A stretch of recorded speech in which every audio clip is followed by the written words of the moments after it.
আজকে আমি আপনাদের সাথে মেকানিক্যাল কিবোর্ড কেনার কিছু ইনসাইট শেয়ার করব। অলার এই কিবোর্ডটি আমি কিনেছিলাম প্রায় 7-8 মাস আগে এবং এটি আমার জীবনের প্রথম মেকানিক্যাল কিবোর্ড। এটি কেনার আগে আমার মেকানিক্যাল কিবোর্ড সম্পর্কে তেমন কোনো ধারণা ছিল না। সো আমি এই কিবোর্ডটি কেনার বিষয়ে কিছু ভুল স্টেপ নিয়েছিলাম। তখন এত কিছু রিসার্চ না করেই আমি কিবোর্ডটি কিনে ফেলি এবং কেনার পর আমি কিছু অসুবিধা ফেস করি। আমার মতো আপনাদের যেন এসব অসুবিধা ফেস করতে না হয় তার জন্য আমি এই ভিডিওটি আজকে বানাচ্ছি। এর মডেল হলো অলা F3261। একটা সোয়াপেবল মেকানিক্যাল কিবোর্ড, মানে এর কি ক্যাপগুলো আপনারা সোয়াপ করতে পারবেন চাইলে।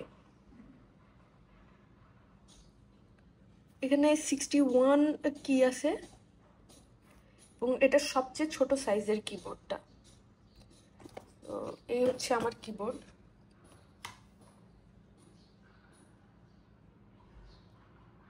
দেখতে পাচ্ছেন এটি সবচেয়ে ছোট সাইজ, যেটা এর থেকে ছোট সাইজ আর পসিবল হয় না। আমার ল্যাপটপের কিবোর্ড যদি দেখেন আর এই কিবোর্ডটা যদি দেখেন তাহলে প্রায় সেম, বাট খেয়াল করলে দেখবেন যে আমার ল্যাপটপে বেশি কি আছে, এই যে এক্সট্রা বাটনগুলা এই কিবোর্ডে নাই। এই প্রবলেমগুলো বিষয়ে আজকে আমি এই ভিডিওতে শেয়ার করব। যেহেতু আমাকে অনেক কোডিং করতে হয়, আমার অ্যারো কিগুলা এবং এই যে হোম এন্ড এইসব বাটনের অনেক বেশি দরকার পড়ে। 87 সাইজের যে কিবোর্ডটা তার পাশে আলাদা একটা এরকম একটা কলাম থাকে যেখানে আপনার হোম, ইনসার্ট, এসব অ্যারো, এইসব বাটনগুলো থাকে। বাট এই কিবোর্ডেও আছে, দেখতে পাচ্ছেন এই যে, বাট এগুলো অন্য কিগুলোর সাথে কম্বাইন করা। সো আমাকে যদি এটা ইউজ করতে হয় আমাকে কিছু কম্বিনেশন মনে রাখতে হয়। তো আমি এটা কানেক্ট করে দেখাবো আপনাদের। আগে আমি এর কিছু ফিচারগুলো সম্পর্কে আলোচনা করি। তো সবচেয়ে ছোট সাইজের দেখতে পাচ্ছেন। এটি আমি যখন কিনেছিলাম 2600-র আশেপাশে প্রাইস নিয়েছিল। এখন এটি বিভিন্ন ওয়েবসাইটে আমি দেখলাম 2400 থেকে 2600-এর মধ্যে ঘোরাফেরা করতেছে। এটা হলো type C to USB cable. এটা হচ্ছে কেবল। এটা আমার এখানে এই ইউএসবি হাবের সাথে কানেক্ট করা। এটা 8GB সিস্টেম। এখানে 19টার মতো কালার কম্বিনেশন আছে এবং এটার আলাদা একটা সফটওয়্যার আছে পিসিতে, যেটার মাধ্যমে আপনি এর কালারগুলা কন্ট্রোল করতে পারবেন।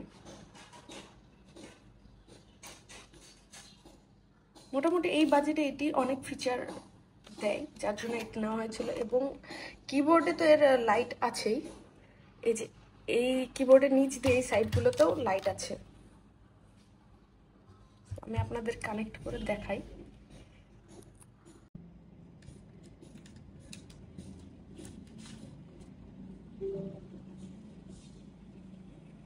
এটি অন হয়ে গিয়েছে।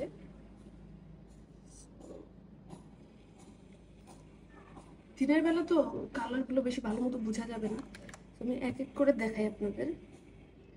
এখানে একটা লাইটের কি আছে, যে এখানে একটা লাইটের কি আছে ট্যাবের সাথে, আর এখানে দুইটা আরো আছে। এগুলো হলো নিচের প্যানেলগুলোর জন্য, একটা অন অফ আর একটা হলো কালার চেঞ্জ।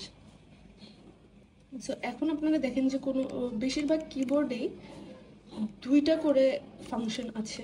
সো আমি যখন নর্মালি টাইপ করব তখন এই যে ABCD যেগুলো আছে সেগুলো টাইপ হবে, আর এই যে ফাংশন বাটনটা প্রেস করে যখন আমি টাইপ করব তখন অন্য বাটনগুলো প্রেস হবে। সো এখন নর্মালি তো আমার এই অল্ট, কন্ট্রোল এই কিগুলো প্রেস হবে যদি আমি প্রেস করি। যদি আমি এই যে অ্যারোগুলো ইউজ করতে চাই তখন আমার FN অ্যান্ড এই কন্ট্রোল মানে রাইটে যাবে, এই অল্টার মানে লেফটে যাবে, এরকম করে ইউজ করতে হবে। যদি আমি চাই যে আমার এই কিগুলা প্রাইমারি কি থাকবে, যেহেতু কন্ট্রোল অল্টার এই পাশে একটা আছেই, সো আমি চাচ্ছি যে এই অ্যারোগুলো ইউজ করতে, তাহলে আমি FN আর এন্টার প্রেস করবো। এখানে দেখতে পাবেন যদি আমি কন্ট্রোল আর এন্টার প্রেস করি, মানে ফাংশন আর এন্টার প্রেস করে রাখি, তাহলে আমার এই কিগুলো অ্যাক্টিভেট হয়ে যাবে, যে এখানে দেওয়া আছে যে কোন কিগুলো অ্যাক্টিভেট হয়ে যাবে। সো এখন আমি যখন এগুলো প্রেস করব তখন এই কোয়েশ্চেন মার্ক আর স্ল্যাশ বাদ দিয়ে আমার কিন্তু অ্যারো প্রেস হবে। সো আপনি যদি এখন কোয়েশ্চেন মার্ক বা স্ল্যাশ, প্রথমে স্ল্যাশটা দেখে স্ল্যাশ ইউজ করতে চাই, তখন আমার FN N up arrow press করতে হবে, তাইলে আমার স্ল্যাশ হলো। এখন এখানে দেখে কিন্তু আপনি মনে হতে পারে যে দুইটা পাশাপাশি, বাট যেটা ডান পাশে আছে ওইটা মানে হলো যে এটা উপরে আছে, নর্মাল কিবোর্ডে যেরকম করে থাকে। সো উপরেরটা প্রেস করতে হলে আমাকে শিফটও প্রেস করতে হবে। সো FN শিফট আর আমি আপ অ্যারো প্রেস করলে তখন আমার কোয়েশ্চেন মার্কটা প্রিন্ট হচ্ছে। সো এইগুলো এই সবচেয়ে মিনি সাইজের কিবোর্ডগুলোর জন্য হ্যাসেল, বাট এগুলো অনেক পোর্টেবল। এখন আমার এটা একটা ভুল ডিসিশন ছিল মিনিটা নেওয়ার, আমার 87টার হইলে সবচেয়ে বেটার হইতো। ফুল কিবোর্ডও পাওয়া যায়, আপনাদের দরকারের উপর ডিপেন্ড করে আপনারা সিলেক্ট করবেন। এখন প্যাকেটের ভেতরে দেখি কি কি আছে।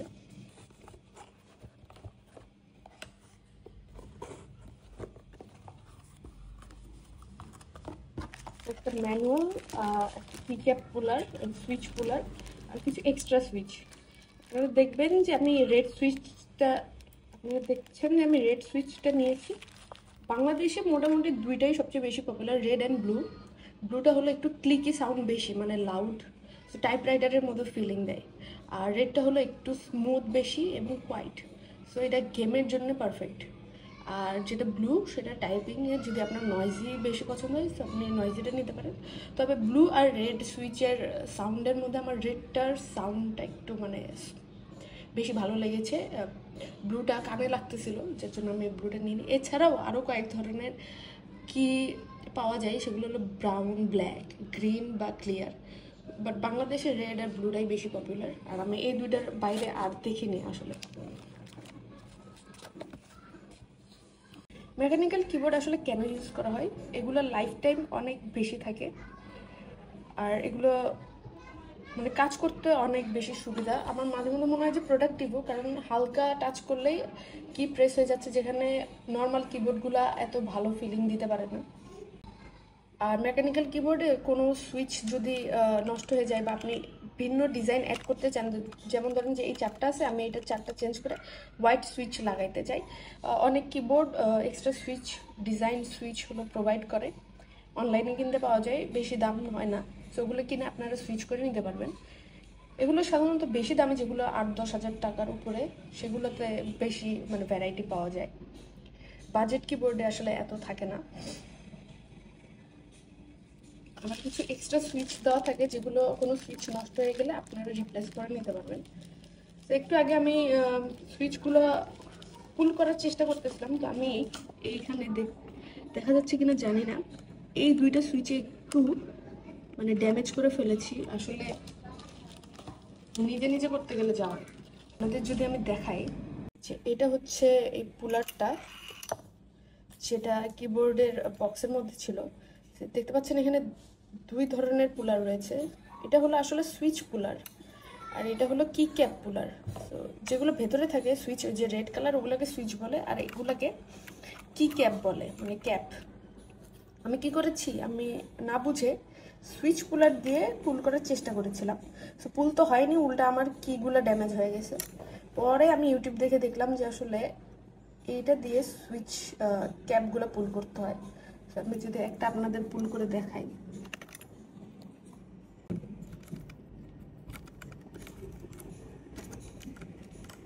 এক হাত দিয়ে আসলে ঠিক মতো করা যাচ্ছে না, আমি পুল করে আপনাদের দেখাচ্ছি।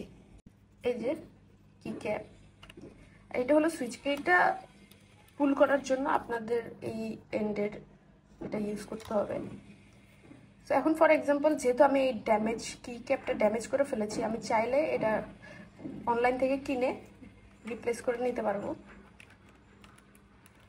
আর এটা জাস্ট প্রেস করলেই অ্যাডজাস্ট হয়ে গেল।